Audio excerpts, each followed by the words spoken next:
காடுவெட்டி கிராமத்தில் ஸ்ரீ பத்திரகாளியம்மன் கோவிலில் சித்திரை திருவிழாவை முன்னிட்டு பக்தர்கள் பால்குடம் எடுத்து திரளான பக்தர்கள் சுவாமி தரிசனம் செய்து வழிபட்டனர். மயிலாடுதுறை மாவட்டம் தரங்கம்பாடி தாலுகா திருக்கடையூர் அருகே டி மணல்மேடு ஊராட்சிக்குட்பட்ட காடுவெட்டி ரவணியன் கோட்டகம் கிராமத்தில் பத்திரகாளியம்மன் கோவில் உள்ளது. இந்த ஆண்டு சித்திரை திருவிழா கடந்த 27ஆம் தேதி பந்தக்கால் முகூர்த்தம் நிகழ்ச்சி நடைபெற்றது. அதனைத் தொடர்ந்து தினமும் பத்திரகாளியம்மனுக்கு பல்வேறு வகையான அபிஷேகங்கள் செய்யப்பட்டு சிறப்பு அலங்காரத்தில் பக்தர்களுக்கு காட்சியளித்தார். இதனையடுத்து சித்திரை திருவிழாவை முன்னிட்டு காடுவெட்டி சமுதாய கூடத்திலிருந்து காப்பு கட்டி விரதம் இருந்த ஏராளமான பக்தர்கள் பால் குடம் எடுத்தனர்.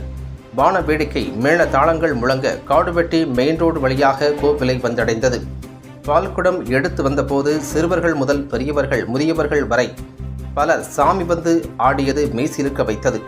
அதனைத் தொடர்ந்து பத்திரகாளியம்மனுக்கு பால், இளநீர், பன்னீர், பஞ்சாமிர்தம் உள்ளிட்ட பல்வேறு வகையான அபிஷேகங்கள் செய்யப்பட்டு சிறப்பு அலங்காரத்தில் பக்தர்களுக்கு காட்சியளித்தார். பின்னர் பக்தர்களுக்கு அன்னதானம் வழங்கப்பட்டது.